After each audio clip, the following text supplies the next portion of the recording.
Tell us. Come on, man. Tell us. Please, please.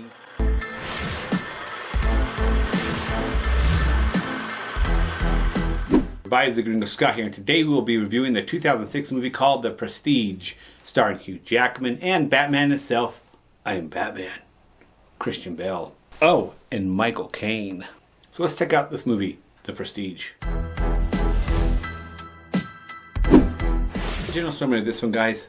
Well, you got two magicians. They're working for another head magician. They're like assistants to him. Head magician being Michael Caine's character. The other magicians are Robert, who's Hugh Jackman, and Christian Bale, who plays Alfred. You got two rivals who were working together an apprenticeship under Michael Caine's character. And they're getting along. And there's like a rival, but they're doing pretty good together. They work pretty good. Then one day there's an accident. Christian Bale's character does something, and Hugh Jackman's character, Robert, blames him for it.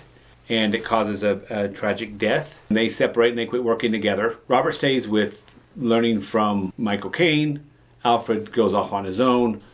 And there becomes an obsession between Robert and Alfred to one-up each other on their acts and see who's better. It's kind of like a obsession that Robert has to get better than him, better than him, better than him. At what cost is he willing to take that level to go higher and higher and higher? It's like the Moby Dick story. He just keeps going and going and going after him. Obsessed to be better, obsessed to do better. And it caused some very interesting stories because these are magicians, so they're masters of illusion, masters of deception. And now they're getting at each other back and forth. So it's a very interesting movie. That is the general summary of this one, guys.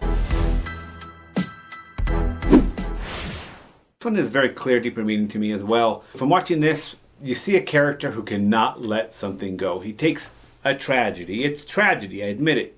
That sucks, dude. I'm sorry. But he turns it into the rest of his life. He lets it destroy him. He lets it consume him. I think that's like that in a lot of things in life. I can choose to make a mountain out of a molehill. And I certainly have. I've been in things where I'm like irritated about something. Maybe there's a dent in my vehicle and I'm mad. Now I literally can spend the rest of my day in a grumpy mood, being jerky with people and everything else. But there comes a point like, shouldn't I just move on? I'm letting this event run the rest of my life. Now I'm not saying this event in this movie was a lot bigger than a dent in the vehicle. But there's also a point where you have to say, man, that sucks. You have opportunity. Just move on. That's something I learned from this movie. I think that's kind of the deeper meaning is you've got to really try to process something and change what you can, accept what you can't, and move on and continue living your life. You can't let something define you and make it to where you're running your life because you just won't accept it. Overall opinion of this movie, the bad. They did this one thing where they're jumping back and forth between time periods. They have this period and then they're flashing back. And then they have a thing where it's like, okay, so this thing happened. Now it appears to be a little time later. How much time later? What's going on? I don't like that jumping around. I'm like, well, how long did it take? How long did it take for him to establish his new business or whatever? They just jump around so much with the time when all you could really need is something that says 2 years later. Just a little subtitle, like, just tell us. Come on, man. Tell us. Please, please. These things I'm saying about bad are pretty nitpicky because, well, the movie was pretty good. But another one is Hugh Jackman's character, Robert. Roberto.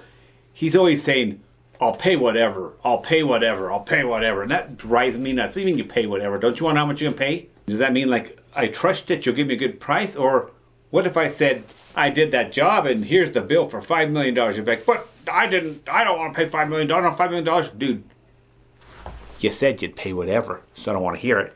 Now pay it now. I'd rather them just say, so it's going to cost you $5,000. That's a bad deal. It's a lot of money. Are you sure you want to do this? Hey man, I'll pay $5,000 if I have to. Okay then, thank you. Don't say pay whatever without knowing. That drives me nuts. Who does that? So now we're getting into the good, because those were nitpicky bads, but I had to find something bad. Sorry guys. Great story, 4 wonderful actors. Special shout out to Hugh Jackman and Christian Bale. You can feel the bitter rivalry between the two. And obviously Christian Bale is an amazing actor. Hugh Jackman is really good too. But Christian Bale is a whole new level, and he just pulls it off, man. He's so good. A lot of great twists and creepy, disturbing turns, guys.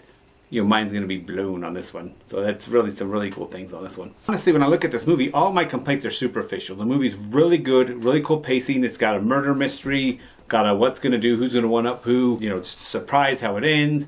Everything's like, whoa, crazy. It's a really good movie. It's something you could watch multiple times and catch different things. Like I said, all my complaints are superficial. I really have no complaints about it. You should really go see the movie. It's a great tale of revenge. It truly asks, how far are you willing to take something in order to get revenge? And is it really worth it? It's the kind of movie you can watch more than once. My wife has seen this movie multiple times. It's full of a bunch of symbolism, a bunch of metaphors, a bunch of foreshadowing that when you watch it again, you'll be like, whoa, I didn't catch that the first time. That's how it was for Carolyn. She caught things like, oh my gosh, I didn't notice that the first time. Or did you notice this? I'm like, no, I did notice this. So guys, before I give my overall review of this movie, please remember to like, subscribe, and leave a comment. But without further ado, I'm going to give the 2006 movie The Prestige a 8 out of 10. 8 out of 10. Go check it out. Hey, yeah, boy.